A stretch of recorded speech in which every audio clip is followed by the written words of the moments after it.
जब से मैंने अखबार में धनंजय चौधरी के बारे में पढ़ा ना, मुझे तब से ही डाउट हो रहा है कि ये धनंजय चौधरी कहीं गायब नहीं हुआ होगा। ये फिर से कोई फ्रॉड कर रहा होगा जैसा इसने मेरे साथ किया था। रमेश, तुमने जबलपुर पुलिस से कहा था कि तुम्हारे साथ जो फ्रॉड हुआ उसमें धनंजय के साथ उसकी बीवी आरती भी शामिल थी। जी बिल्कुल थी। हुआ क्या था? साहब, मैं सरकारी नौकरी के लिए हाथ पैर मार रहा था तो मुझे धनंजय टकरा गया। जी धनंजय जी, मतलब 3 लाख मैं कैसे जुटा पाऊंगा? रमेश, सरकारी नौकरी है रमेश, सरकारी नौकरी आसानी से नहीं मिलती। नीचे से ऊपर तक हर नट बोल्ट को ग्रीस लगाना पड़ता है।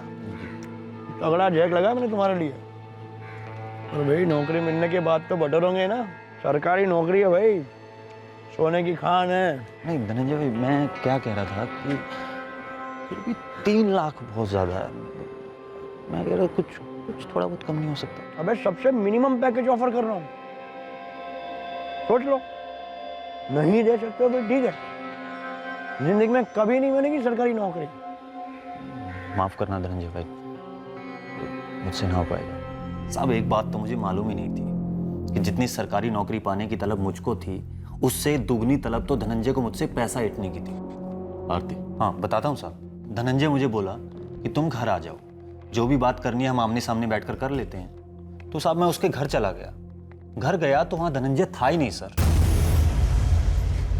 चाय लीजिए रमेश जी। हाँ जी। भाभी जी कब तक आएंगे धनंजय जी?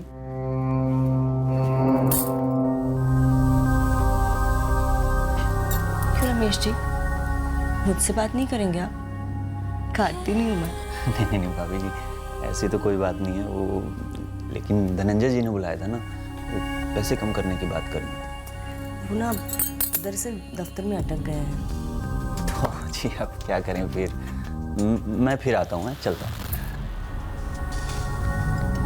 आपको जिंदगी भर मलाई खानी है या नहीं? जी भाभी समझा नहीं मैं कुछ। क्या? सरकारी नौकरी ना दुधारू गाय है, मलाई ही मलाई।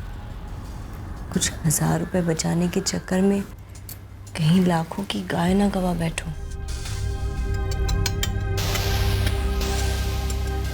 3 लाख रुपए हाथ का मैल है इस नौकरी के लिए। कल को जब हर महीने 3-3 लाख मिलेंगे, घर गाड़ी गहने बनेंगे, तो हर पल हमें याद करेंगे आप। रमेश जी, अब तोल मोल भाव ना ही करो और हिम्मत करो। 3 लाख ले आओ, वादा करते हैं जिंदगी जन्नत बना देंगे आपकी। मैं तो बस क्या बताऊं सर। सब कुछ बताओ। इस जन्नत के वादे में सिर्फ नौकरी थी या कुछ और? मालूम हो रहा है इस आरती की अदा पर लुढ़क ही गए थे तुम। नहीं मैडम, मैं कमज़ोर जरूर पड़ गया था, लेकिन मैंने ऐसा वैसा कुछ भी नहीं होने दिया साहब। हाँ, उस चंट औरत की चिकनी चुपड़ी बातों में आकर धोखा खा गया, दे बैठा 3 लाख रुपए। रमेश सितौले की शिकायत दर्ज करने के बाद ही हमने धनंजय और उसकी पत्नी आरती चौधरी दोनों को गिरफ्तार कर लिया था। अरे सर झूठ बोला ये रमेश सिसोले। मुझे उसने 3 लाख रुपए दिए, तो कोई तो सबूत होगा उसके पास। ऐसे कैसे आपने मान ली उसके बाद? सर देखिए, हम भी सरकारी नौकर हैं आपकी तरह। सर सुनिए। मैडम, मैंने इस रमेश सितौले का नाम तक नहीं सुना है। आप प्लीज मुझे घर जाने दीजिए, मेरे 4 साल का बेटा अकेला है घर पे। सरकारी नौकरी का झांसा देकर 3 लाख रुपए लूटते वक्त तुझे अपने बच्चे का ख्याल नहीं आया? मैडम वो झूठ बोल रहा है, लेकिन मेरा रवि सच में घर पे अकेला है। प्लीज मुझे जाने दीजिए। रवि घर पर नहीं है, हमने उसे तेरे देवर भूपेन और उसकी पत्नी के हवाले कर दी। मैडम रुकिए। लेकिन रमेश सितौले ने धनंजय और उसकी पत्नी आरती चौधरी को पैसे दिए थे, इस बात का हमारे पास कोई सबूत नहीं था। इसी 1 हफ्ते के बाद ही धनंजय और उसकी पत्नी आरती चौधरी की जमानत हो गई। रमेश के अलावा और भी लोग होने चाहिए। कुछ लोग जो धनंजय को जानते हैं, उनका कहना है कि ऐसे काफी लोग थे जिनको धनंजय ने ठगा था। हाँ, हो सकता है, लेकिन सबूत लेकर कोई सामने नहीं आया। और जनरली इस तरह की डीलिंग कैश में होती है, जिसका सबूत मिलना मुश्किल होता है। इससे हम लोग ज्यादा कुछ कर नहीं पाए। वो धनंजय और आरती है ना, अव्वल नंबर के ठग है, बहुत पहुंची हुई चीज है। और वो औरत आरती, वो तो जहरीली नागिन है, नागिन। बहुत मुंह खोटे हैं उसके। आप सबको लगेगा कि भोली भाली औरत है, लेकिन ऐसा कुछ भी नहीं। उसके बाद तुम आरती से मिले? मिला था, वो अपने पैसे मांगने गया। ये लो, आप बता कौन से पैसे? मैंने जो 3 लाख रुपए दिए थे उसकी बात कर रहा हूँ मैं। अच्छा, उस बहाने से तुमने मेरे कपड़े फाड़े, मेरी इज्जत पर हाथ डाला, मेरी साड़ी उतारने की कोशिश की। कितनी घिनौनी सोच है आपकी रमेश जी।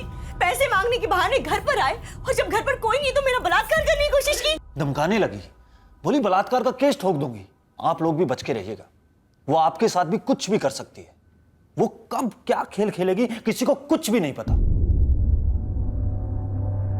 सर, सिर्फ ब्लड ग्रुप मैच होने से यह साबित नहीं होता कि ये खून धनंजय का ही है, और ये भी साबित नहीं होता कि धनंजय मारा जा चुका है। ऊपर से आप कह रहे थे कि धनंजय संदिग्ध है फ्रॉड का। धनंजय और उसकी बीवी आरती सस्पेक्ट है या विक्टिम, इन दोनों पॉसिबिलिटीज के बीच हम दीवार पे लगी घड़ी के पेंडुलम की तरह झूल रहे हैं। कभी लगता है विक्टिम है, कभी लगता है सस्पेक्ट है, और ऊपर से होशंगाबाद और उसके आसपास के इलाकों में कोई लाश नहीं मिली अभी तक। आप लोगों को दोनों किस्म के सिग्नल्स मिल रहे हैं, इस धनंजय के बारे में और उसकी वाइफ आरती के बारे में। तो मैं पूरे दावे के साथ तो ये नहीं कह सकता हूँ कि ऐसा ही हुआ होगा, पर हो सकता है कि माजरा कुछ और ही हो। जैसे कि करप्शन, घूसखोरी। इन मामलों को साबित करना आसान नहीं होता है, तो हो सकता है इस करप्शन के पर्दे की आड़ में कोई और ही जाल बुना जा रहा हो। ये पूरी साजिश धनंजय की खुद की रचाई हुई हो। उसने खुद गाड़ी को जंगल ले जाके छोड़ा हो और उस पर खून के दाग छोड़ दिए।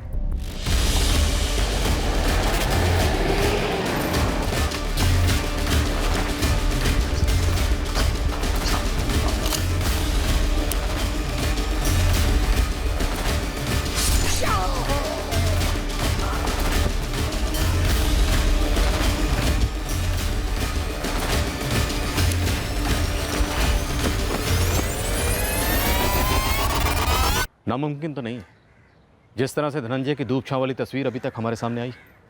पर सर मोटिव क्या हो सकता है? अपनी नौकरी को बचाने के लिए सहानुभूति बटोरने की कोशिश, या फिर किसी और ही एंगल के बारे में बात कर रहे हैं? जी मैम, कोई और एंगल की, जो इस नौकरी, करप्शन वगैरह से अलग हो। कोई अफेयर हो शायद। यानी धनंजय की इंदौर में कोई प्रेमिका हो जिसके लिए वो आरती को छोड़ना चाह रहा हो। क्वाइट पॉसिबल मैम, लेकिन सर इसका उल्टा भी तो हो सकता है कि शायद अफेयर धनंजय का नहीं, आरती का हो। देखिए, अगर वाकई में धनंजय की जान खतरे में थी और अगर वाकई में उसे मारा गया है, हो सकता है कि उसके पीछे आरती का हाथ हो।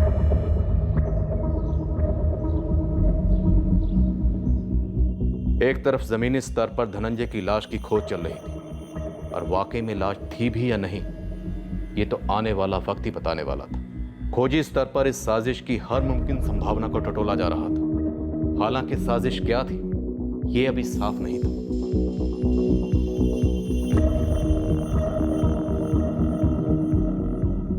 सर, आरती के कॉल रिकॉर्ड्स किसी भी अफेयर की तरफ इशारा नहीं कर रहे। धनंजय के कॉल रिकॉर्ड्स में भी इंदौर की किसी ऐसी औरत का नंबर फीचर नहीं हो रहा है जो इस बात की तरफ इशारा करे कि धनंजय ने उसके साथ मिलकर कोई प्लानिंग की होगी। सर, अगर ये दोनों इतने शातिर हैं जितना कि सुनने में आया है, तो इन शातिरों के पास 2 मोबाइल फोन्स भी हो सकते हैं, 3 भी हो सकते हैं, 4 भी हो सकते हैं, जिनके बारे में हमें कोई खबर ही नहीं है। खबर तो हमें पता करनी पड़ेगी अर्चना, किसी को कुछ ना कुछ तो पता ही होगा। मुझसे और क्या पता करना चाहते हैं सर आप?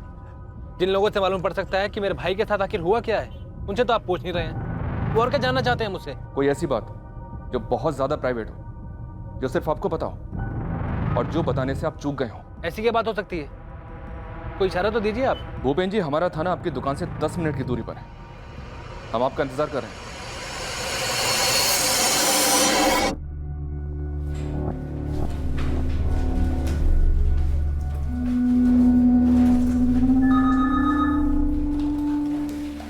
क्या ये? मुझे वॉलंटरी रिटायरमेंट लेनी है मुकेश जी। कोई खास वजह? जी,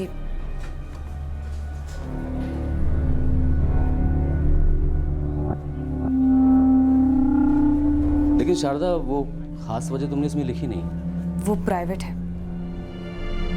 मैं बस इस दफ्तर में अब और काम नहीं करना चाहती हूँ। ठीक है शारदा, मैं तुम्हारा ये अचानक से आया अजीब सा इस्तीफा रजी सर को दे दूंगा, जो भोपाल गए हैं अभी। और क्यों गए हैं तुम अच्छी तरह से जानते। आप मुझसे एक रजिस्ट्रार से पूछ रहे हैं क्या उसके सबसे नालायक कर्मचारी धनंजय का कोई अफेयर था? जी, क्योंकि हो सकता है आपके दफ्तर की कोई औरत हो। देखिए, मैं अपने स्टाफ के किसी निजी मामले में दखलंदाजी नहीं करता, और शायद आपकी बात सच है। धनंजय अपने मकसद को हासिल करने के लिए कोई भी गेम खेल सकता है। 1 नंबर का ढोंगी है वो। ढोंग तो हो रहा है, इसमें कोई दो राय नहीं, और ढोंग कौन कर रहा है ये भी साफ होना बाकी। ओह, इसका मतलब आप धनंजय के जाल में फंस चुके हैं। दरअसल धनंजय की बीवी आरती की टीवी पर दलीलें देखकर आप लोग पिघल चुके हो। ये मीडिया जो भौंक रही है, इससे आप लोग कतरा रहे हो। पर भावनाओं को कुछ देर के लिए बाजू पे रखिए। ऊपरी दिखावे को छोड़कर थोड़ा गहराई में झांकिए, लॉजिक देखिए, लॉजिक, तब शायद आपको समझ में आएगा कि सारे तमाशे के पीछे धनंजय ही है। हो सकता है कि उसकी बीवी आरती भी इसमें शामिल हो। मुमकिन है, पर यह भी तो मुमकिन है कि कोई इस जोड़े को काले रंग में रंग कर हमारी आंखों में धूल झोंकने की कोशिश कर रहा हो। धूल झोंक रहा, मतलब मैं, राइट? ऑफिसर, एक सबूत ले आइए जो साबित करता हो कि मैं करप्ट हूं और मैंने धनंजय को गायब करवाया है। हम दोनों सरकारी मुलाजिम हैं, हम जानते हैं कि ये सिस्टम कैसे काम करता है। और अब तो दौर ऐसा आया है कि अक्सर जो आदमी चीख चीख कर अपनी बात सामने रखता है उसी को सुना जाता है, फिर चाहे वो भ्रष्ट ही क्यों ना हो। और जो बेचारा ईमानदारी से, खामोशी से अपना काम करता हो, उसकी सच्चाई उस चीखों पुकार में दब जाती है। बड़े दुख की बात है सर, लेकिन ये सच्चाई है कि हमारे सिस्टम में ऊंची आवाज को सुना जाता है। ये बीमारी है हमारे सिस्टम। हम तो सरकारी मुलाजिम, हमें कोई टच नहीं कर सकता। इस बात को सच मानने की बीमारी भी तो है हमारे सिस्टम में। तो कीजिए ना टच, छूइए ना धनंजय को, वो भी तो सरकारी मुलाजिम है। ढूंढ निकालिए उसे, तब खुद ब खुद पता चल जाएगा आपको कि बीमारी क्या है और बीमार कौन। शर्म की सारी हदें पार कर रहे हैं ऐसे सवाल पूछ के आप लोग। ये कोई जवाब नहीं हुआ भूपेन जी। क्या जवाब दूं ऐसे सवाल का मैं? इतना भद्दा सवाल कि मेरी भाभी का किसी के साथ अफेयर है कि नहीं। बिना तहकीकात किए वो रंजीत चौहान मेरे भाई के बारे में कुछ भी बोले जा रहा है और आप मान ले रहे हैं और मेरी भाभी पे कीचड़ उछाले जा रहे हैं। कीचड़ तो उछल चुका है। रमेश सितोले का नाम तो सुना ही होगा, जबलपुर में ठगा था इसे तुम्हारी दूध की दुली भाभी और हरिश्चंद्र जैसे भैया ने। 1 हफ्ते में जमानत हुई थी, वो आप नहीं मानेंगे। क्यों हुई थी जमानत? क्योंकि इल्जाम फर्जी था। सर मैं आपको बताता हूँ, एक सिस्टमैटिक तरीके से साजिश रची गई है मेरे ईमानदार भाई का नाम खराब करने के लिए, लेकिन वो आप मान नहीं रहे हैं। सर जिंदा नहीं तो कम से कम मेरे भाई की लाश तो ढूंढ के निकालिए। एक औरत के सर पर जो उम्मीद की तलवार लटक रही है उसे गिरने तो दीजिए सर।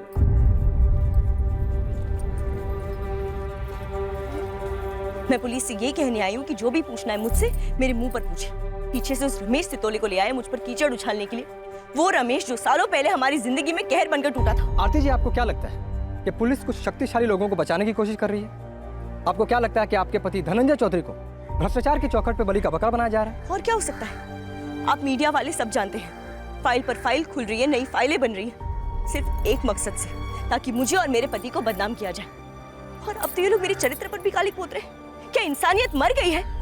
ये लोग समझते भी है कि मेरा 11 साल का बेटा है जिसने उस दिन से अपनी पापा की आवाज तक नहीं सुनी। पैसे लूटे हैं ना हमने लोगों के, तो कहाँ है वो लोग? हो तो बताइए। और वो पैसे कहाँ हैं? बैंक में है, जमीन में है, जेवर में है, कहाँ है? और ये जो ब्लाउज फाड़कर मर्दों को डराने और पल्लू गिराकर मर्दों को लुभाने का घटिया इल्जाम लगा रहे ना आप मुझ पर, अगर मुझे ऐसा करके कुछ भी हासिल करना होता ना तो उस 2 टके के आदमी पर क्यों आजमाती? सीधे उस बड़े आदमी रंजीत चौहान को अपने वश में करती, उस पर बलात्कार का इल्जाम लगाती, या फिर मीडिया में चिल्ला चिल्ला कर कहती कि उस रंजीत चौहान ने मुझे अपने साथ सोने को कहा, मैंने मना कर दिया तो सारी भड़ास मेरे पति पर निकाल दी। जैसे भी होता मेरे पति का पीछा छूट जाता उस रंजीत से, लेकिन मैंने ऐसा कुछ भी किया नहीं किया, समझे आप? सर होशंगाबाद पुलिस को नर्मदा में एक डेड बॉडी मिली है।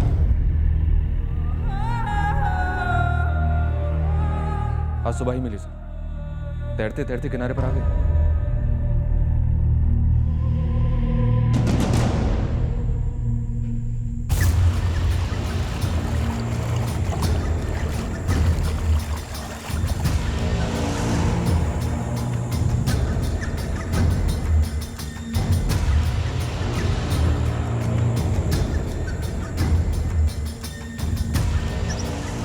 हमें यह अंदाजा था लाश धनंजय चौधरी की हो सकती है। कई दिनों से हमारी टीम जंगलों में सर्च कर रही थी उसे। लाश धनंजय की ही है सागर? धनंजय की हो सकती है सुभाष, ब्लड ग्रुप मैच कर रहा है। और एक डिटेल जो बवाल खड़ा कर सकती है। क्या? पोस्टमार्टम रिपोर्ट के मुताबिक मौत 4 दिन पहले हुई, यानी 24 नवंबर या 25 नवंबर को। धनंजय 17 नवंबर को गायब हुआ, यानी अगवा करने के बाद 1 हफ्ते तक उसे जिंदा रखा गया। और मौत कैसे हुई? बॉडी की सारी हड्डियां तोड़ दी गई हैं सुभाष। बहुत ही भयंकर मौत हुई होगी, शायद तड़पा तड़पा कर। इस वक्त बॉडी होशंगाबाद सिविल हॉस्पिटल में।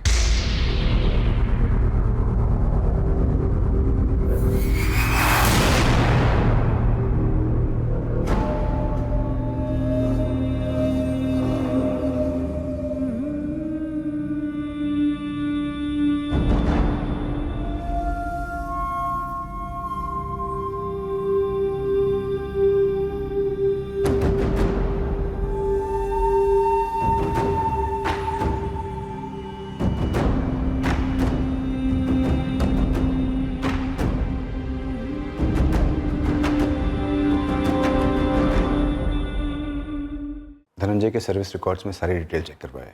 उसकी हाइट, उसका ब्लड ग्रुप सब मैच कर रहा है। सुना टॉर्चर किया गया था? बॉडी पे मल्टीपल फ्रैक्चर, मल्टीपल स्टैबिंग पाए गए थे। फाइनली गले को काटा गया है। अब तो पक्का बम फूटने वाला है। मीडिया वाले तो बवाल मचा देंगे। पहले क्यों नहीं बचाया, साजिश क्या थी? लगता है पुलिस भी कातिलों से मिली हुई है। टीआरपी और नहीं तो क्या। कंफर्मेशन के लिए बॉडी का डीएनए टेस्ट भी ले लेते। धनंजय के बेटे रवि और छोटे भाई भूपेन दोनों के सैंपल्स ले सकते हैं। हाँ सर, ये डीएनए टेस्ट जरूरी होगा, वरना वो भोपाल सवेरा वाले हम डॉक्टर्स को भी साजिश में शामिल कर देंगे। 17 नवंबर को धनंजय अगवा हुआ, 18 नवंबर को पुलिस में मिसिंग कंप्लेन लिखाई गई, 23 नवंबर को उसकी कार मिली और आज 28 नवंबर को उसकी लाश। धनंजय आज हमारे बीच नहीं है। पोस्टमार्टम के हिसाब से मौत 24 और 25 तारीख के बीच ही हो गई थी। तो इस पूरे एक हफ्ते पुलिस क्या कर रही है? पूरा भोपाल जानना चाहता है, पूरा मध्य प्रदेश जानना चाहता है कि इस पूरे एक हफ्ते पुलिस क्या कर रही थी। इस केस में गड़े मुर्दे नजर आ रहे हैं। धनंजय ने अपने पत्र में साफ साफ लिखा था कि उसकी जान को खतरा है। उसके बावजूद पत्र से मिले सारे इशारों को नजरअंदाज किया गया। क्यों? किसके कहने पर? करप्शन के घिनौने जाल में धनंजय चौधरी की आहुति चढ़ी है। अहम सवाल यह है कि अगवा किए गए पूरे एक हफ्ते तक धनंजय को कहां रखा गया, जहां उसका इतना भयंकर टॉर्चर हुआ। हम अदालत से ये मांग करते हैं कि पुलिस को यह आदेश दिया जाए कि निष्पक्षता से धनंजय के हथियारों को पकड़े और उन्हें कड़ी से कड़ी सजा दिलवाए। उस बिल्डर को पकड़े और उस बिल्डर के उच्च अधिकारी दोस्तों को भी पकड़े और उनके खिलाफ कड़ी से कड़ी कार्रवाई करे जो इस प्रचंड घोटाले में शामिल है। किशोर, जब सब कुछ मेरे जिम्मे आ रहा है, जैसे मैं ही पूरे कांड का मास्टरमाइंड। अब इसमें मैं क्या कर सकता हूँ रंजीत जी? देखिए, मैंने तो जो करना था वो मैंने कर ही दिया था ना। धनंजय को तो अब तक नौकरी से बर्खास्त हो जाना चाहिए था, सारी टेंशन ही खत्म हो जाती। अब देखिए ना, कितने समय तक धनंजय की इंक्वायरी की फाइल यहां वहां घूमती रही। बस ये देरी ही महंगी पड़ रही। किशोर जी, इंदौर से पहले धनंजय जिस रजिस्ट्रार के नीचे था, सबके उसके खिलाफ स्टेटमेंट है उस फाइल में। वो सबका सिरदर्द था, लेकिन ये सब यही हुआ, इसलिए सब मेरे सर पे आ रहा है। ऊपर से ये मीडिया शोर मचा रहा है। उन्हें शोर करने दो रंजीत जी, आप बस जुबान पर लगाम लगा दो। मैं कहता हूं कि आप जरा समझदारी से इस मामले को हैंडल करना। अरे धनंजय को तो हीरो बनाया जा रहा है, लेकिन अदालत में जीरो साबित होगा जब पता चलेगा कि धनंजय के अडॉप्शन डॉक्यूमेंट्स रजिस्टर्ड ही नहीं थे। देखिए, ये वो हकीकत है जो कोई भी अदालत नजरअंदाज नहीं कर सकती है। मीडिया ट्रायल भले ही भावनाओं से होती हो, लेकिन असली अदालत सबूत मांगेगी। और अगर आपके खिलाफ कोई सबूत नहीं है ना, तो मेरा यकीन मानिए, आपको डरने की भी कोई जरूरत नहीं है। अब अरेस्ट होने ही चाहिए अर्जुन। मिसिंग से मर्डर तक का यह मामला अब चिंगारी से आग बन चुका है। इतने दिनों तक धनंजय को कहां रखा गया था, उसे किसने मारा और क्यों? जब तक इन सवालों के जवाब नहीं मिलते, तब तक यह आग नहीं बुझेगी। समझ रहा हूं सर। यह आग और फैलनी नहीं चाहिए अर्जुन। सर, ये धनंजय इंदौर से भोपाल के लिए निकला था, फिर बाद में इसने होशंगाबाद की तरफ रुख कर दिया था। होशंगाबाद तो मेरा इलाका है साहब। अपने बंदे भोपाल के माहिर हैं साहब। होशंगाबाद और भोपाल के अलावा इंदौर भी खंगालो। इन तीनों जगहों की पुलिस तो ओवरटाइम कर ही रही है। तुम लोगों के बीच में घूमो, पता करो उस वक्त कौन सा हिस्ट्री शीटर बेल पर था या तफरी पर था। सबके सबको हाजिर करो। डेट और टाइम बताइए, मैं पहुंच जाऊं। लेकिन मैडम, पहले ये बताइए कि आप मुझसे और क्या नया ऐसा पता करना चाहेंगी जो आपने पहले पता नहीं किया। सच विजय चावला जी, उस 3 करोड़ की घूस का सच जो धनंजय ने अपने लेटर में लिख कर दिया था। देखिए मैडम, सच तो वही है जो मैंने आपको पहले बताया। मैंने किसी को कोई घूस ऑफर नहीं की, चाहे वो रजिस्ट्रार रंजीत चौहान जी हो या फिर कोई और। कोई बात नहीं, आप फिर भी हाजिर हो जाइए शाम 4 बजे के पहले सारे पेपर्स के साथ। ये लीजिए सर, ये सारे पेपर्स आपके लिए। एक एक पेपर बारीकी से पढ़िए सर। मेरे पास घर में एक लैंडलाइन फोन है, एक ऑफिस में लैंडलाइन है। ये 2 मेरे मोबाइल फोन है। मेरे दोनों लैंडलाइन फोन और दोनों मोबाइल फोन के नंबर्स रिटर्न में। अब निकालिए, चारों फोन के सारे डिटेल्स निकालिए सर। होशंगाबाद का एड्रेस नहीं देंगे रिटर्न में, जहां पर 17 नवंबर से लेकर 24 नवंबर तक धनंजय चौधरी को टॉर्चर किया गया था। सर, आप धनंजय के जाल में न सिर्फ फंसे हुए हैं, पूरी तरह से धंस चुके। जाल तो हमारी तरफ जरूर फेंके गए, पर वो जाल आपने फेंके। आपने, आपके गिरोह ने, और एक नहीं कई जाल फेंके, ताकि हम धनंजय के कातिलों के बजाय उसके पास्ट के पीछे पड़े। अब आप ये बताइए कि एक हफ्ते तक धनंजय को कौन सी बात उगलवाने के लिए टॉर्चर किया गया, या कौन सी बात कबूल करने के लिए? सर धनंजय के इंदौर वाले फ्लैट से ऐसा कुछ भी नहीं मिला है जिससे हमें कोई भी लीड मिल सके। धनंजय का कंप्यूटर स्कैन किया सर, कुछ भी नहीं निकला। मैंने धनंजय के दोनों करीबी ऑफिस कोलीग्स यतिन शर्मा और शारदा पचौरी से भी बात की। दोनों को आइडिया नहीं है कि विजय चावला के 3 करोड़ के ऑफर के अलावा धनंजय के पास और क्या क्या जानकारी थी। ऑफिस में और कोई बातचीत, अफवाह, गपशप? एक नई डेवलपमेंट हुई है सर, शारदा पचौरी ने इस्तीफा दे दिया है। 1 महीने के नोटिस पीरियड पे काम कर रही है। इस्तीफा किस लिए? धनंजय के मामले से हिल गई है। अर्चना, शारदा को तुरंत इसके पर डाल दो। हो सकता है ये कोई जानती हो, डर रही हो, या फिर शारदा का इस्तीफा देना ये भी कोई चाल हो। सिर्फ शारदा ही क्यों, मैं खुद भी पूरी तरह हिला हुआ हूँ। पर इस्तीफा तो सिर्फ शारदा ने दिया, आपने नहीं, वो भी एकदम अचानक से। क्यों? वो तो शारदा ही जाने से। मैं तो सिर्फ इतना जानता हूँ कि मेरे हाथ के नीचे मेरे दफ्तर में 1 पैसे का घोटाला नहीं हुआ, 1 पैसे का गफला नहीं हुआ।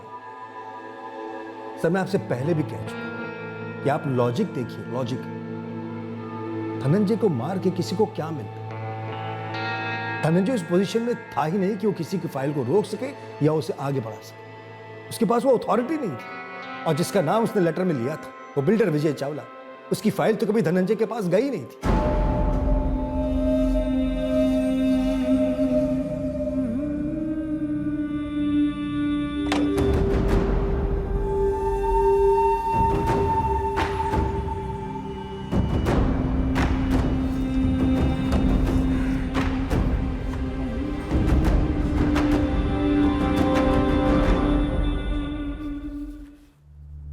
आपने बुलाया सर? हाँ मुकेश, ये एक लेटर की 2 कॉपीज है। एक रजिस्टर्ड पोस्ट करनी है और दूसरी हैंड डिलीवर करनी है। भोपाल, आरती चौधरी की है। जी। तो आरती चौधरी ज्वाइन कर रही हैं? मैं उसे जॉब ऑफर करना पड़ेगा मुकेश, और कोई विकल्प नहीं हमारे पास। उसके मृत पति की जगह उसे नौकरी मिल सकती है। भाभी, जॉब अगर भोपाल में होता तो एक बार ज्वाइन करने की सोच भी सकते थे। मैंने सोच लिया भूपी, मैं इंदौर जाऊंगी। मतलब भाभी, इंदौर वहाँ हमारा कोई भी नहीं है। धनंजय की यादें हैं। आप चाहें तो रवि को हम संभाल लेंगे, आप जाएं। नहीं भूपी, रवि मेरे साथ जाएगा। इंदौर में भी बहुत अच्छे स्कूल्स हैं। मैं इंदौर के ऑफिस में फ़ोन करके बता दूंगी कि मैं 2 हफ्ते बाद ज्वाइन करने वाली हूँ। 0 लीड्स। अभी तक तो 0 ही है सर। कुछ भी पता नहीं चल रहा है कि 7 दिनों तक धनंजय को कहाँ छुपा कर रखा गया। सर, शारदा की सर्वेलेंस की 0, हर ब्रांच ऑफिस में तहकीकात की 0, विजय चावला को खंगाला, वहां भी 0 लीड्स। मतलब बैक टू पवेलियन, जहाँ थे वहीं। अफेयर वाले एंगल ने कुछ स्कोर किया? सर अगर अफेयर रहा भी होगा तो आरती की तरफ से रहा होगा, लेकिन सर अगर इस वक्त हमने उस एंगल को टच भी किया तो मीडिया मैदानी जंग छेड़ देगी। सर अब तो आरती को इंदौर में धनंजय की जॉब भी मिल गई है। बहुत शातिर खिलाड़ी है आरती। पुलिस और मीडिया दोनों की गर्मी ठंडे होने का इंतजार कर रही होगी, फिर निकलेगा उसका प्रेमी कहीं से। तब दुनिया को यही लगेगा कि बेचारी बेसहारा विधवा को सहारा मिल गया। सर अगर आरती का ऐसा कोई अफेयर है तो उसका कोई ना कोई निशान कहीं ना कहीं जरूर होगा। ठीक उस तरह अगर आरती धनंजय के कत्ल में शामिल है तो उसका भी कोई निशान होना चाहिए। आरती इंदौर शिफ्ट हो गई? जी सर, उसी फ्लैट में रह रही है जहाँ धनंजय रहता था। नजर रखो इस आरती पर, मॉनिटरिंग करो हर दिन की चुपचाप। इस केस में हमने बहुत जूते घिसे, अब इस केस को ऐसे अनसुलझा रहने देने का कोई चांस ही नहीं।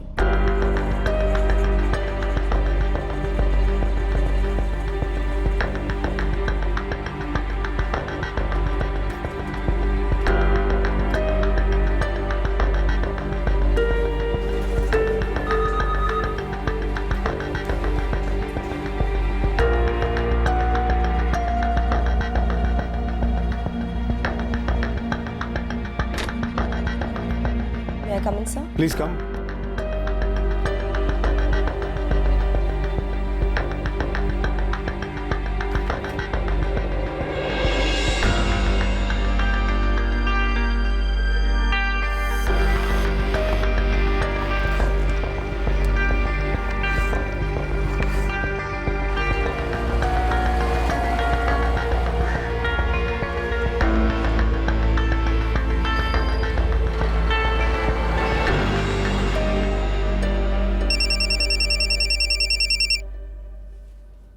असलम 1 महीना गुजर गया, तुमने धनंजय केस के बारे में एक भी अच्छी खबर नहीं सुनाई। साहब 4-4 बंदे बंदियां लगाए हैं इंदौर में, कभी तो फिसले आरती, कभी तो मिले किसी से, पर मजाल है घर से दफ्तर, दफ्तर से घर। दफ्तर के आस पड़ोस के लोगों से बात कर। धनंजय केस फाइल अभी भी खुली है और खाली है।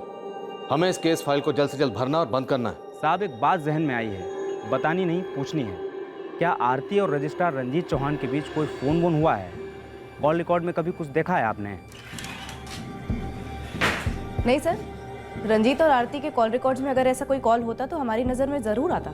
पर ऐसा हो सकता है, हमारे सामने ये एंगल ही पहली बार आया। नहीं असलम, हमें तो रंजीत चौहान और आरती के बीच में कोई सांठ-गांठ दिखाई नहीं थी। तुम्हें ऐसा क्यों लगता है? शक का क्या कारण है? कारण तो है साहब। एक तो उस दफ्तर के एक बंदे से बात हुई थी, वो बोल रहा था कि ये रजिस्ट्रार रंजीत चौहान और आरती के बीच कोई मिठास नहीं है, लेकिन कोई खटास भी नहीं है, जो कि देखा जाए तो होनी चाहिए थी।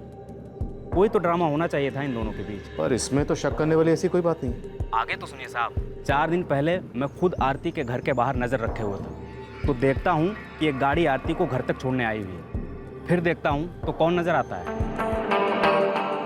रंजीत चौहान।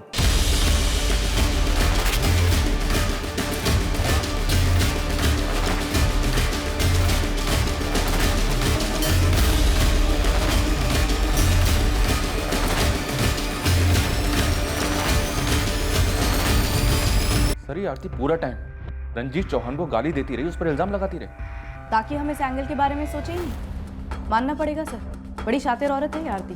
अर्चना, याद आरती ने हमें क्या भाषण दिया था? क्या कहा था उसने रंजीत चौहान के बारे में? और ये जो ब्लाउज फाड़कर मर्दों को डराने और पल्लू गिराकर मर्दों को लुभाने का घटिया इल्जाम लगा रहे ना आप मुझ पर। अगर मुझे ऐसा करके कुछ भी हासिल करना होता ना, तो उस 2 टके के आदमी पर क्यों आजमाती? सीधे उस बड़े आदमी रंजीत चौहान को अपने वश में करती, उस पर बलात्कार का इल्जाम लगाती। उसने हमारे सामने बात रखी थी, हमने समझा ही नहीं, बात सुनी ही नहीं। तो सर, ये मामला करप्शन का नहीं, अफेयर को लेकर था, इसलिए धनंजय मारा गया। सर, एक मसला तो पहले से ही मौजूद था, धनंजय के अपॉइंटमेंट की इंक्वायरी, उसके पास्ट रिकॉर्ड और काम चोरी का। शायद इस मसले का इस्तेमाल एक अफेयर को अलग रंग देने के लिए किया गया। धनंजय चौधरी के बारे में हमारे सामने जितनी भी बातें पेश की, अच्छी या बुरी, सब सही हो सकती है, और उन सारी बातों का इस्तेमाल धनंजय चौधरी की एक और ही तस्वीर पेश करने के लिए बड़े शातिर तरीके से किया गया, एक अलग चाल बुनने के लिए। पर इस एंगल में भी एक कड़ी जुड़ नहीं रही, आंकड़ा बैठ नहीं रहा। वो ये कि धनंजय को 7 दिन जिंदा क्यों रखा गया? सर, मुझे लगता है हमें इस आरती पर सर्विलेंस और टाइट कर देनी चाहिए, इसी से पक्का कोई लीड मिल सकती है। वो रंजीत साहब, खर्चे बहुत बढ़ गए हैं और सैलरी में पूरा नहीं होता, तो अगर धनंजय का पीएफ जल्द से जल्द मिल जाए बहुत मदद होगी। आरती, तुम्हारी ये रिक्वेस्ट मैं अपने रिकमेंडेशन के साथ भेजता हूँ, देखते हैं कितनी जल्दी क्लियर होता है। Thank you sir. हमारी आंखें, कान, नाक सभी ओवरटाइम खुले थे साजिश की तह तक जाने के लिए। धनंजय मर्डर केस को क्रैक करने में हम कोई कसर नहीं छोड़ रहे थे, पर फिर भी हमें हमारे शक को यकीन में बदलने वाला वो अहम सुराग का कतरा मिल ही नहीं रहा था। लेकिन दूसरी ओर हमारी इन्वेस्टिगेशन के बिल्कुल परे कुछ और ही हो रहा था, कुछ ऐसा जिसके बारे में हमें कुछ भी नहीं पता।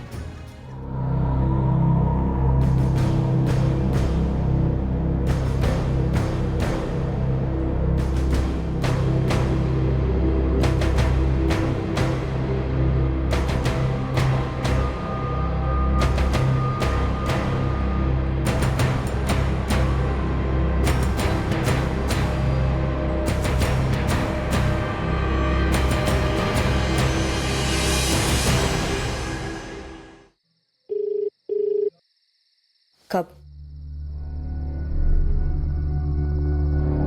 बार बार वही बात क्यों उठा रहे हो? उस समय मुझे जो ठीक लगा मैंने वो किया, और अगर मुझे पता होता कि उसके कारण इतने बखेड़े खड़े होंगे तो मैं ऐसा करती ही क्यों? अच्छा, वो सब छोड़ो और बताओ कि आगे क्या प्लान है?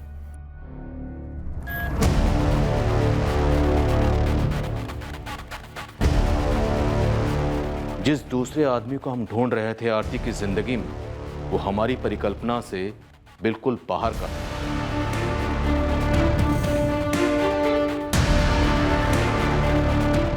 बहुत जल्द हमें पता लगने वाला था कि इस साजिश की गाड़ी ना सिर्फ गलत पटरी पर थी, बल्कि पटरी से उतरने भी वाली थी।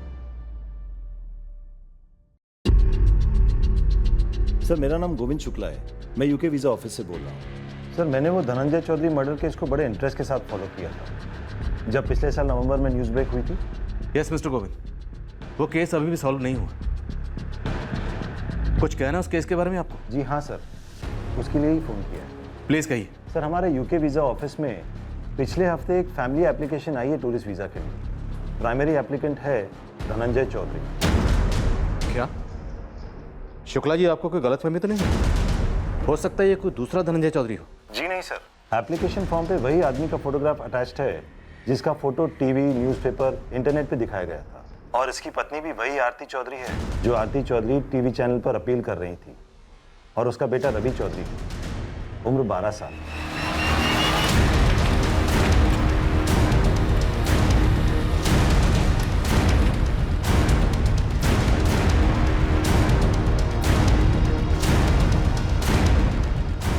अब तो इसमें कोई डाउट ही नहीं सर, ये धनंजय चौधरी जिंदा है। वीज़ा सेंटर में एक हफ्ते पहले उसने ये फोटो खिंचाई है। गोविंद शुक्ला को कॉल करो और उससे कहो कि धनंजय से कहे कि उसका वीज़ा रेडी है, आकर वीज़ा सेंटर से कलेक्ट कर। फिर वीज़ा सेंटर से हम कलेक्ट करेंगे इस धनंजय चौधरी को, और दूसरी तरफ इंदौर से उसकी बीवी आरती चौधरी को।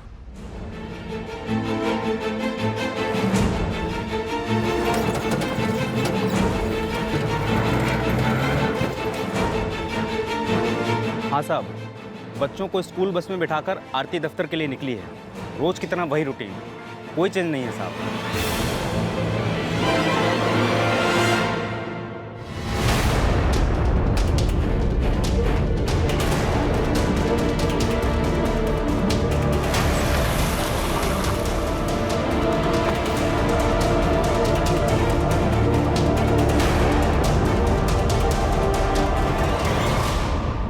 हम अगर तुझे गोली मार दें तो भी कोई फर्क नहीं पड़ेगा, क्योंकि ऑन रिकॉर्ड तो पहले ही मर चुका है। अंतिम संस्कार भी हो चुका है तेरा। क्यों धनंजय चौधरी?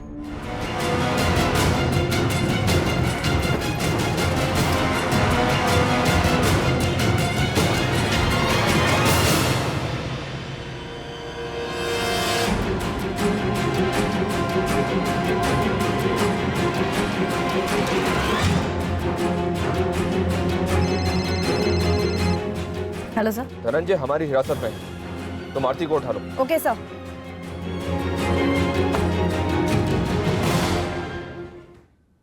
हमें जो भी कहानी सुनानी है ना, जल्दी सोच ले, क्योंकि बहुत ज्यादा टाइम नहीं है तेरे पास। थोड़ी देर में तेरी बीवी आरती भी हाजिर की जाएगी। आरती ऑफिस में नहीं है, पर अभी अभी तो तुमने कहा था कि तुमने आरती को ऑफिस के अंदर जाते हुए देखा था। सर आरती गई तो ऑफिस के अंदर ही थी, पर लगता है वहीं से कहीं चुपके से निकल गई। पूरी बिल्डिंग छान मारी, कहीं नहीं मिल रही है सर। लेकिन आरती को पता कैसे चला कि हम लोग उसके पीछे हैं? सर पता नहीं, ऑफिस के स्टाफ वाले भी यही कह रहे हैं कि वो अंदर आई ही नहीं है। नहीं मैडम, आरती तो यहाँ नहीं आई। आप चाहें तो रजिस्टर चेक कर सकती हैं। सीधे ऑटो से उतरकर वो दफ्तर में ही आई है, मैंने खुद देखा है। यस मैडम, क्या माजरा है? धनंजय चौधरी जिंदा है, हमने उसे भोपाल में धरा है। आरती को मैंने खुद दफ्तर में आते हुए देखा, पर अब वो यहाँ कहीं नहीं है। धनंजय जिंदा है? मारा गया वो कौन था? मैडम वो एंट्री से अंदर आने के बाद पीछे से बाहर जाने का एक रास्ता है जो टॉयलेट तरफ जाता है, वहीं से बाहर जाने का एक दरवाज़ा भी है। सर लगता है उसने हम में से किसी को स्पॉट कर लिया।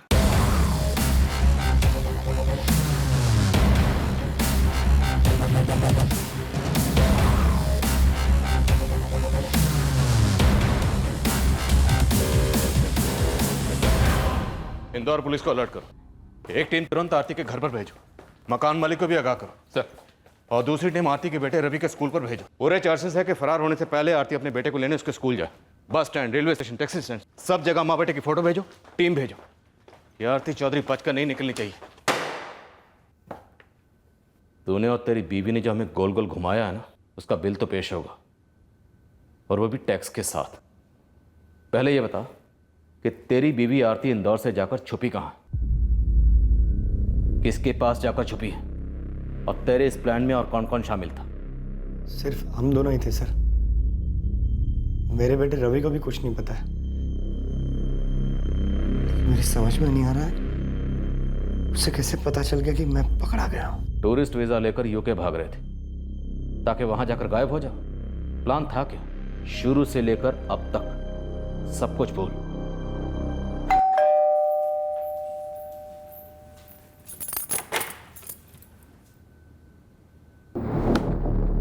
17 नवंबर को जब मैं तुम्हें हाईवे से फोन करूंगा, उसके बाद तुम मुझसे इसी नंबर से बात करोगी। और उसके बाद तुम रहने कहाँ वाले हो? रह लूंगा कहीं भी, लेकिन तुम पुलिस के दबाव में आकर टूटना मत। जैसा प्लान बना है उसी के मुताबिक चलना। हाईवे से 17 तारीख को फर्जी कॉल के बाद तो कहाँ छुपा? उसी दिन अपनी गाड़ी को ठिकाने लगाकर मैं मुंबई चला गया था।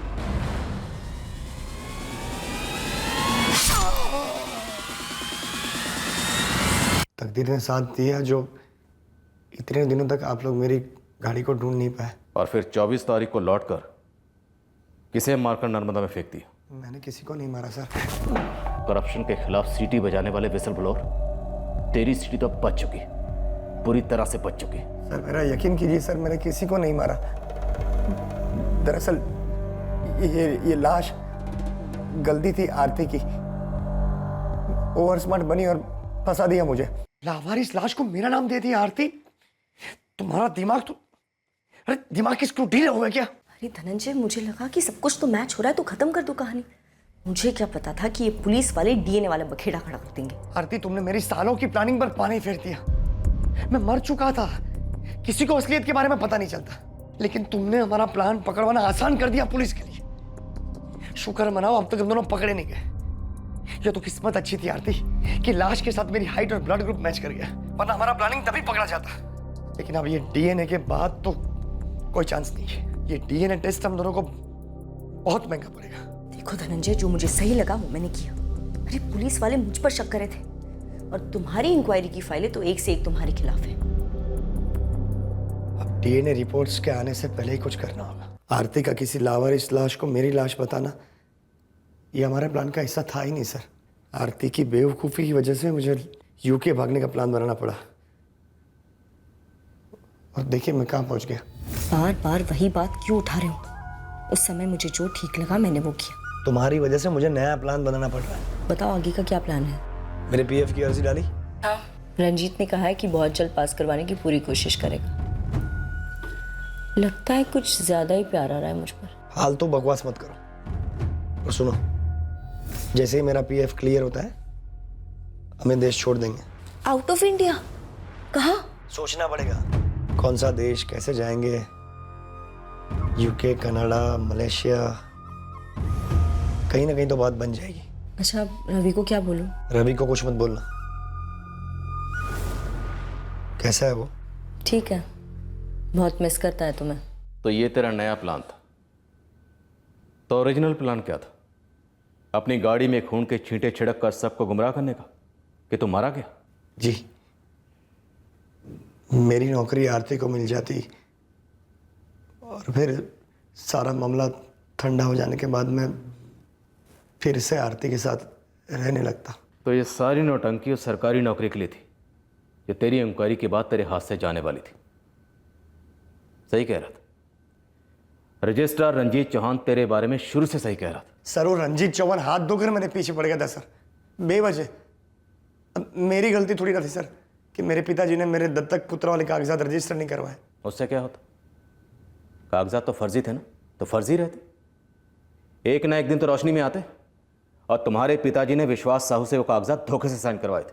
आप चाहे तो मेरी खाल उतार लीजिए, लेकिन मेरे पिताजी के खिलाफ मैं कुछ गलत बात सुनूंगा नहीं सर। बहुत ईमानदार आदमी थे सर वो। हो सकता है उन्होंने विश्वास साहू जी के साथ कुछ बात की होगी, मनाया होगा उन्हें।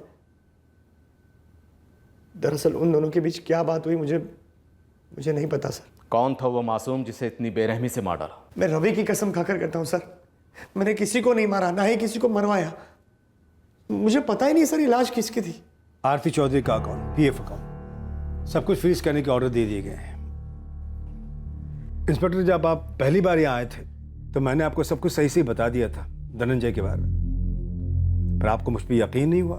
चौहान साहब, ऐसी बात नहीं है। उस वक्त हालात ही ऐसे थे, और फिर एक के बाद एक जिस तरह से चीज़ें सामने आ रही थी, उसे यही पॉसिबिलिटी लग रही थी कि शायद सच कुछ और हो। पर मैं बता नहीं सकता, पत्थर हट गया है मेरे सीने पर से। करप्शन का इल्जाम जो खारिज हुआ है, जो धनंजय जैसे फरेबी ने मुझ पर लगाया था। आज ब्रेकिंग न्यूज में देखिए भोपाल सवेरा एक्सक्लूसिव। क्रिकेट स्टार ओमी प्रसाद ने अपना मौन व्रत तोड़ा।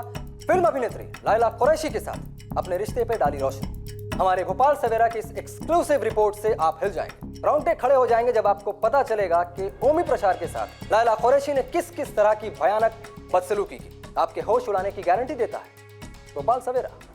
जैसा हमने अनुमान लगाया वैसा हुआ ही नहीं। आरती चौधरी अपने बेटे रवि के स्कूल आई ही नहीं। बौखलाए रवि की कस्टडी धनंजय के भाई भूपेन चौधरी को दी गई। आरती चौधरी फरार हो गई।